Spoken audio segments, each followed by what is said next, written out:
کہ اللہ تعالیٰ کی بارگاہ میں حضرت موسیٰ علیہ السلام نے عرض کیا تھا مالک تیرے بندے اگر تجھے ڈھونڈنا چاہے تو کہاں ملے گا؟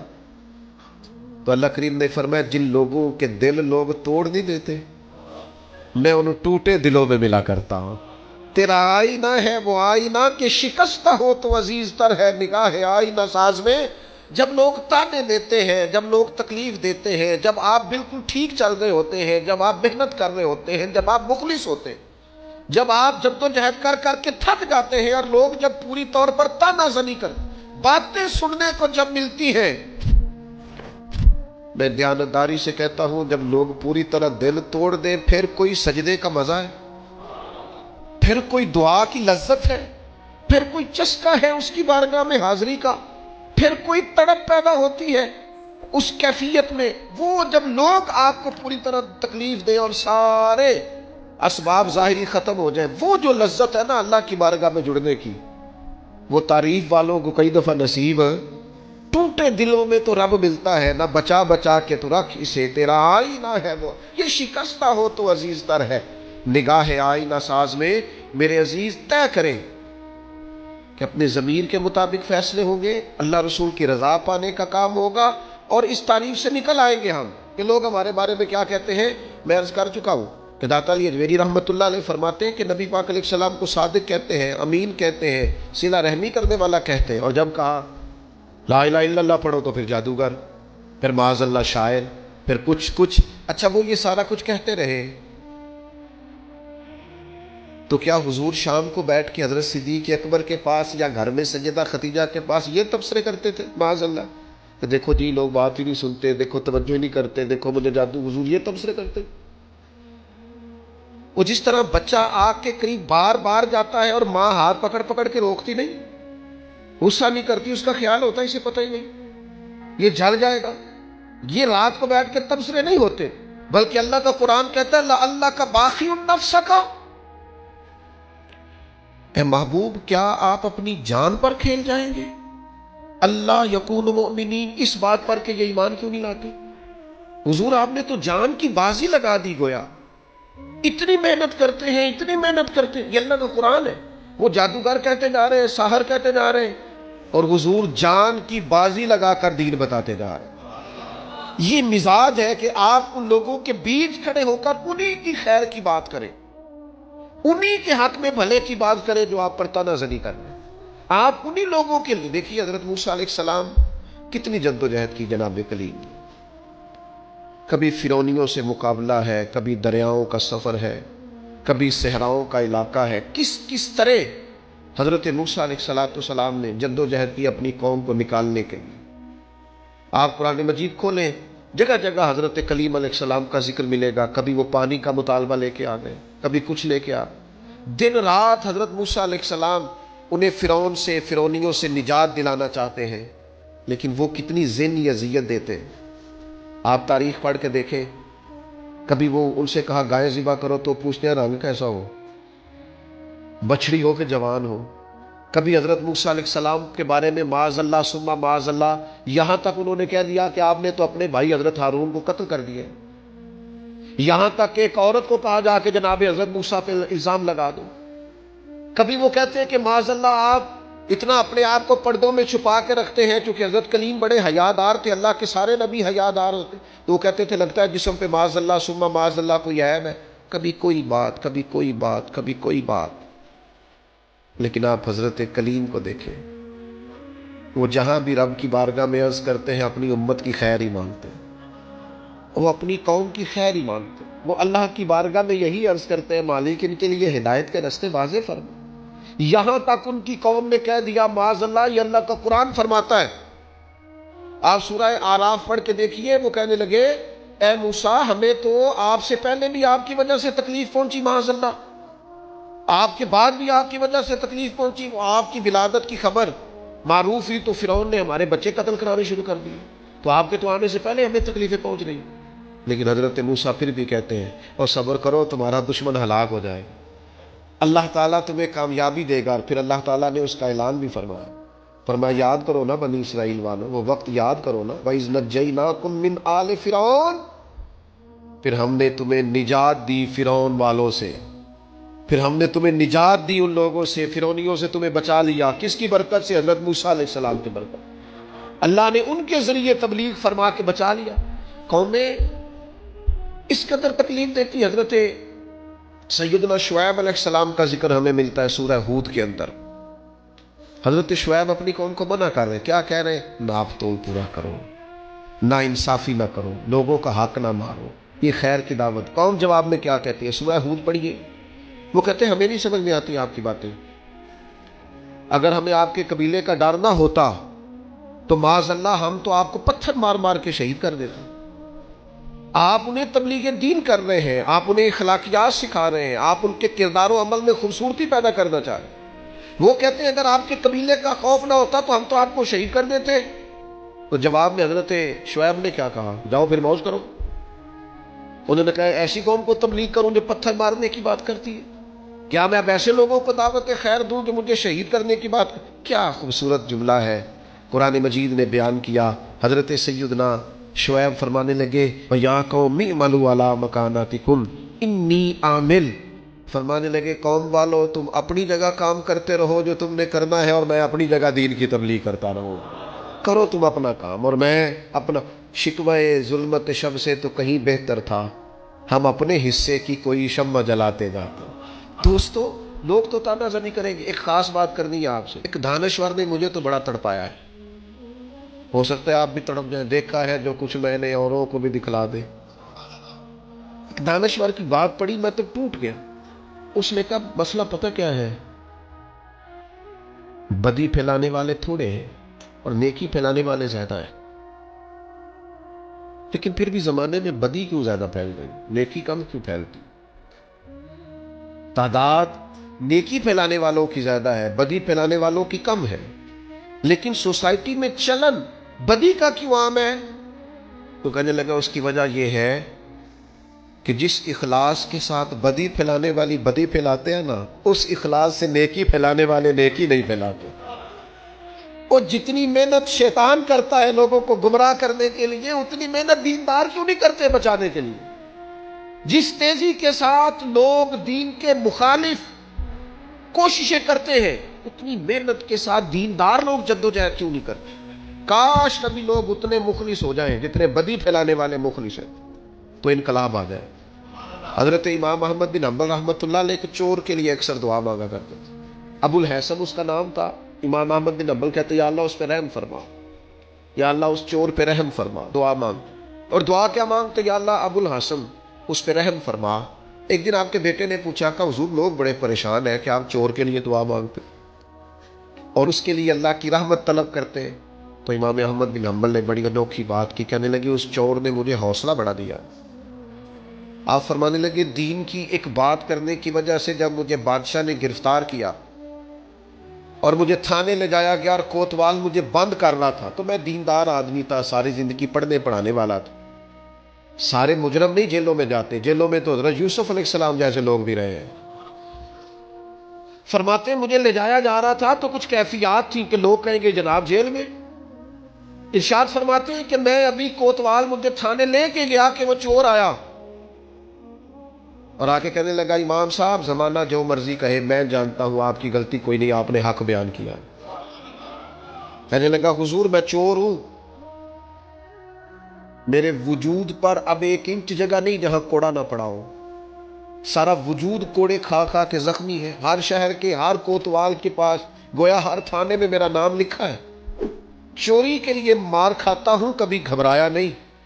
ذرا کھڑے رہنا، آپ تو محمد عربی کے دین کے لیے مار کھانے لگے. اتنی جلدی تانوں سے پریشان نہ ہونا. فرمایا ذرا کھڑے رہنا، اتنی جلدی تانوں سے پریشان نہ ہونا. زخم پہ زخم کھا کے جی، خون جگر کے گھونٹ پی، آہ نہ کر لبوں کو سی، یہ عشق ہے کوئی دل لگی نہیں. ذرا ٹھہرنا پھر اگر آپ اس کام کے لیے آئے. آپ فرماتے ہیں مجھے اس کی بات نے اتنا حوصلہ دیا کہ پھر مجھے کسی چیز نے پریشان ہی نہیں کیا. میں دعا کرتا ہوں اللہ اس پر. یہاں تو لوگ حوصلہ توڑنے آتے ہیں، لوگوں کا لوگ حوصلہ توڑتے ہیں. ذرا کو بچہ دین کی طرف بڑھتا ہے سوال جواب شروع کر دیتے ہیں. وہ تو ہنے ہی داڑھی رکھ لی ہے. میں کہ جی تسی دسیا جی ذرا کدوں کو رکھنی چاہیے سی، لکھ دے ذرا. آپ ابھی سے ادھر نکل گئے تو آپ بتا دیں جناب کس وقت نکلنا چاہیے تھا. آپ ابھی سے، وہ ابھی کا کیا مطلب ہوتا ہے؟ جس وقت شعور کی آنکھیں کھل جاتی ہیں سارے دین پہ عمل کرنا فرض ہو جاتا ہے. پھر آپ کمزور کیوں ہوتے ہیں؟ تو میرے عزیز تانا زنی کمزوری یہ تو لوگ حضرت عبادہ بن صامت رضی اللہ تعالیٰ عنہ فرماتے ہیں مجھے میرے محبوب نبی صلی اللہ تعالیٰ علیہ وسلم نے نصیحت فرمائی تھی اور میں نے اپنی زندگی میں وہ باتیں اپنے دل کے ساتھ گرہ کے ساتھ باندھ کے رکھی اور مجھے بڑا فائدہ دیا انہوں نے. آپ فرمایا کرتے تھے رسول اللہ صلی اللہ علیہ وسلم نے مجھے حکم دیا تھا کہ میں مساکین سے محبت کروں اور ان کے قریب رہا کروں. اور میرے نبی پاک علیہ السلام نے مجھے فرمایا تھا کہ میں اس بندے کی طرف دیکھوں جو مالی حیثیت میں مجھ سے کم ہے، جو زیادہ ہے اس کی طرف نہ دیکھوں. اور فرماتے ہیں پھر کریم محبوب صلی اللہ تعالیٰ علیہ وسلم نے مجھ سے فرمایا کہ میں ہمیشہ صلہ رحمی کروں، اگرچہ کوئی بندہ مجھ سے تعلق توڑے منہ پھیرے پھر بھی میں نیکی کرتا رہوں. اور اللہ کے حبیب علیہ السلام نے مجھ سے فرمایا کہ کوئی چیز جب مجھ سے مانگی جائے تو میں فوراً دے دوں، انکار نہ کروں، اور اگر میری پہنچ میں ہو، یہ شارحین حدیث نے لکھا ہے اگر پہنچ میں ہو تو وہ چیز دے دی جائے. اور پھر فرمایا نبی کریم صلی اللہ تعالیٰ علیہ وسلم نے کہ ہمیشہ سچی بات کہنا، چاہے وقتی طور پر لوگوں کو اچھی نہ بھی لگے. اور پھر محبوب کریم صلی اللہ تعالیٰ علیہ وسلم نے مجھ سے فرمایا تم دین پہ چل رہے ہو اور اگر کوئی بندہ تمہیں تانا دے، تمہیں ملامت کرے تو پرواہ نہ کرنا، پھر آگے بڑھتے رہنا. اور پھر میرے کریم حبیب نے مجھ سے فرمایا تھا لا حول شریف کثرت سے پڑھا کرنا، یہ عرش کے خزانوں میں سے خزانہ ہے، یہ کثرت سے پڑھنا. آج آپ دیکھ لیں ہم نہیں کہتے سچی بات صرف اس لیے ڈرتے ہیں کہ لوگ تانا دیں گے، لوگ سخت بات کریں گے، لوگوں کے اندر جو ہمارا ایک معیار بنا ہوا ہے وہ کم ہوگا، تانا زنی کا دروازہ کھلے گا. صرف اسی بات سے ڈرتے ہوئے میں بہت سارے لوگوں کو جانتا ہوں، سمجھتا ہوں اس بات کو کہ اگر اپنے قبیلے اور برادری میں وہ سچ کہہ دیں تو ان کے کہنے کے اثرات ہوں گے، لیکن وہ سب کی گڈ بک میں رہنا چاہتے ہیں، وہ سچ بولنا نہیں چاہتے، وہ سب کے حق میں سب کے لیے اچھا رہنا چاہتے ہیں، وہ عوامی پذیرائی چاہتے ہیں. لہذا جو خیر کی بات ان کی پہنچ میں بھی ہے وہ بھی نہیں کرتے، حتیٰ کہ اپنے گھر میں اپنی اولاد میں اپنے بچوں کے بیچ بھی انصاف نہیں کر پاتے. کیوں؟ اس لیے کہ وہ کہتے ہیں لوگ میرے مخالف ہو جائیں گے. تو میرے بھائی لوگ تو بلا وجہ بھی مخالف ہو جاتے ہیں، کوئی سبب نہیں ہوتا پھر بھی لوگ مخالفت کرتے ہیں. آپ دیکھیں پیچھے سے دیکھتے ہیں انبیاء صلحاء صحابہ اتقیاء اولیاء دیکھتے آئے آپ کون ہے جو لوگوں کی پذیرائی اور لوگوں کی گڈ بک میں ہمیشہ رہا ہے. اگر بڑے لوگ بھی تعریف کرنے والے آپ کو ملیں گے تو ڈھیر سارے تنقید کرنے والے بھی ملیں گے. بہت سارے لوگ آپ کو ملیں گے جن کے لب و لہجہ تیر سے زیادہ سخت ہے، جن کی آنکھوں کے اندر آپ کے لیے اتنے سخت تیر ہیں کہ وہ بعض اوقات جملوں سے زیادہ سخت محسوس ہوتے ہیں. کیسے آپ گزارا کریں گے؟ اس لیے بہترین یہ ہے لوگوں کو دیکھ کر راہ کا تعین نہ کریں، رستے کا تعین رب رسول کی رضا دیکھ کر کریں اور پھر اس پر چلتے جائیں سفر کریں.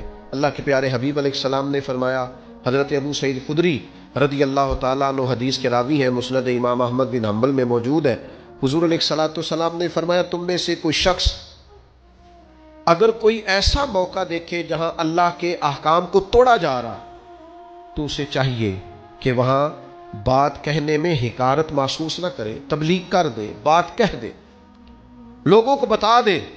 اور فرمایا اگر ایسا نہیں کرے گا تو اللہ قیامت کے دن اس سے پوچھے گا وہاں تجھے بات کرنی چاہیے تھی تو نے کیوں نہیں کی؟ تو اس کہے گا یا اللہ میں لوگوں سے ڈر گیا تھا. تو حضور فرماتے رب فرمائے گا میرا زیادہ حق تھا کہ تو مجھ سے ڈرتا، لوگوں سے ڈر گیا، تجھے مجھ سے ڈرنا چاہیے تھا. اور یاد رکھیں جو اللہ سے ڈرتا ہے پھر وہ کسی اور سے نہیں ڈرتا. آپ خیر کی بات کہہ دیں. وہ ہمارے بزرگ تھے، مجھے بات بڑی پسند ہے سادی سی پر بڑی انوکھی ہے. بازار میں سفر کر رہے تھے، جا رہے تھے تو ایک عورت کو دیکھا بغیر پردے کے گلے میں دوپٹہ ڈالے جا رہی. تو حضرت صاحب چہرہ ادھر کیا ہوا ہے، پتر مسلمانہ دی بیٹی ہے، مسلمانہ دا ملک ہے، میرا پتر سر کج. بڑی سخت اور بڑے تلخ لب و لہجے میں وہ خاتون کسی امیر گھر کی محسوس ہوتی، تلخ لہجے میں بابا جا اپنا کام کر. تو حضرت اس کی بات سن کے بڑے تحمل اور بردباری سے فرمانے لگے پتر میرا یہی کام ہے، میں کام بھی لگا، میری یہی ڈیوٹی ہے، جو بندہ غلط بات کرے اسے تھوڑی سی ادب سے نصیحت کرو، میرا یہی کام ہے، میں کام بھی لگا. تو وہ بات جو دل سے نکلتی ہے اثر رکھتی. پر نہیں طاقت پرواز مگر آپ کہے تو صحیح دین کی بات. اپنے بیٹے کو بھی نہیں کہتے حضور کے دین کا پیغام، چھوٹے بھائی سے بھی نہیں کہہ سکتے، اپنے ماتحتوں سے بھی نہیں کہہ سکتے آؤ یار نماز کے لیے چلے، اپنے گھر میں بھی اتنی جرت اور طاقت نہیں رکھتے، ہر کام کے لیے ناراض ہوتے ہو، لیکن صرف لوگوں کے ڈر سے کہ لوگ کیا کہیں گے، ہر وقت کمزوری دکھانا۔ میرے عزیز، اس سے آپ نکل جائیں، اس بات سے پرواہ نہیں کی لوگوں نے، لوگ نکل گئے۔ آپ یقین کریں کتنے بڑے تھے حضرت زبیر بن عوام، فرماتے تھے کسی کی جرت نہیں تھی کبھی کہ میری طرف آنکھ اٹھا کے دیکھے، لیکن پھر میں نے کلمہ پڑھا، مجھے اوڑھنے دے اذیتیں، تو میری عادتیں نہ خراب کر۔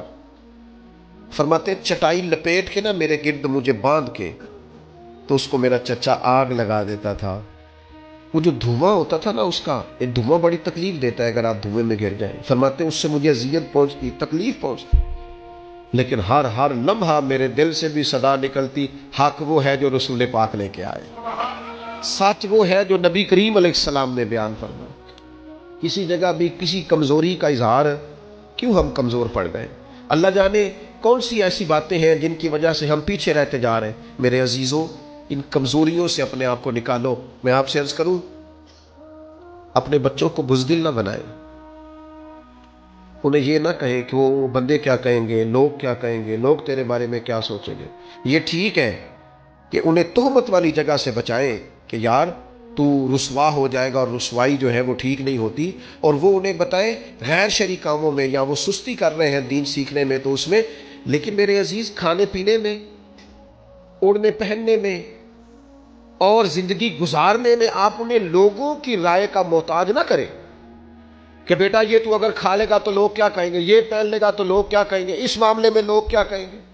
دیکھنا یہاں لوگ، آپ بزدل نہ بنائیں اولاد۔ اللہ کرے ہمیں یہ سمجھ آئے، انہیں کہے بیٹا اگر تو یہ کام کرے گا تو اللہ ناراض ہوگا، یہ کام کرے گا تو اس سے شریعت کی مخالفت لازم آئے۔ اگر اپنے بچوں کو آپ دائرہ شریعت کے اندر تبلیغ کریں گے، آپ اللہ رسول کے نام پر انہیں تبلیغ کریں گے، تو وہ تو عام لوگوں کے مقابلے میں طاقتور ہو جائیں، ان کے اندر تو قوت پیدا ہوگی، بیداری پیدا ہوگی۔ لیکن ہم کیا کرتے ہیں، بچپن سے بچوں کو سیاستدان بناتے ہیں، وہ ماحول دیکھ کر چلتے ہیں، حالات دیکھ کر فیصلہ کرتے ہیں، وہ بیچارے ڈپلومیس ہو جاتے ہیں، وہ کہتے ہیں ذرا یہاں دے، وہ لوگوں کا کیا ہے میرے بھائی، کوئی ضروری ہے لوگوں سے بنوانا؟ میرے عزیز، یہ خوف زدہ رہنا، ڈرے رہنا، سہمے رہنا، لوگوں کو دیکھ کر فیصلہ کرنا، لوگ کیا کہیں گے، لوگ پھر آپ کے بارے میں کیا رائے دیں گے، اس سے ساری زندگی ہماری کمزوریاں نہیں جاتی۔ میں آپ سے عرض کروں، مجھے بڑی تکلیف ہوئی اپنے ہی ملک کے ایک ذمہ دار کے بیان سن کے، جب ان سے کہا گیا کہ آپ فلسطین کے حق میں بات کریں، تو انہوں نے کہا آپ چاہتے ہیں ہم دنیا میں اکیلے رہ جائیں، آپ چاہتے ہیں ہم تنہا رہ جائیں، لوگ ہمارا ساتھ چھوڑ دیں۔ میں نے کہا کاش تجھے پتا ہوتا کہ لوگ ساتھ چھوڑ بھی جائیں تو کچھ نہیں ہوتا، اللہ رسول کا ساتھ ضروری ہوتا۔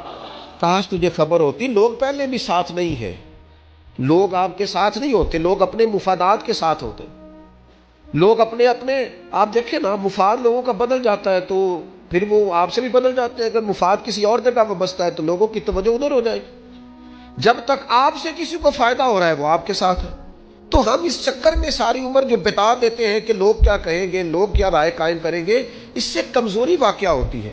میرے عزیز، اس کمزوری سے نکلنا ہے۔ ایک خاص بات آپ کی خدمت میں عرض کرنی ہے، رمضان کا آخری عشرہ شروع ہو رہا ہے، میں اپیل کرتا رہا ہوں شروع سے لے کر آخر تک، پھر عرض کرتا ہوں یاروں وقت کا پتہ کوئی نہیں، ڈھیر سارے لوگ پچھلے سال تھے، اس سال نہیں ہے۔ میں اپنے کچھ سنگیوں کو جانتا ہوں جو وقت پہ آتے تھے، جمعہ پڑھنے کے لیے جمعرات کو آ جاتے، لیکن پھر اللہ کا حکم ہوا وہ چلے گئے، رخصت ہو گئے دنیا سے۔ یہ جو 10 دن ہے نا آخری عشرے کے، یہ بڑے قیمتی ہیں۔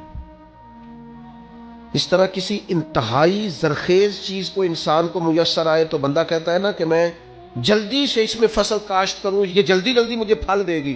یہ 10 دن انتہائی قیمتی ہیں، آخری عشرہ، اس کو سو کے نہیں گزارنا، موبائل دیکھ کے نہیں گزارنا۔ ان 10 دنوں کی یہ کیفیت ہے کہ سیدہ عائشہ صدیقہ فرماتی ہے حضور جاگتے بھی تھے، ہمیں جگاتے بھی تھے۔ یہ خیر جمع کرنے کے دن ہے، یہ سعادتیں حاصل کرنے کے دن ہے۔ کوشش کریں ہر روز رات کو شب بیداری ہو۔ میری آپ سے خاص اپیل ہوگی کہ ان راتوں کو، ان اوقات کو ضائع نہ کریں، ان کو کپڑوں کے اور جوتوں کے اور خریداری کے ہی سپرد نہ کر دیں۔ یہ اوقات بڑے قیمتی ہیں، ان کو ضائع نہیں کرنا۔ آپ نے خاص توجہ کرنی ہے، گھر والوں کو بھی بتانا ہے۔ کوشش کریں سحری میں جب اٹھنا ہے تو 1 گھنٹہ پہلے اٹھیں تاکہ کچھ نفل ہو جائے، کچھ تلاوت ہو جائے، اس کے بعد سحری ہو جائے۔ آخری عشرے کی عبادت آپ نے بھولنی نہیں۔ اللہ تعالیٰ توفیق دے۔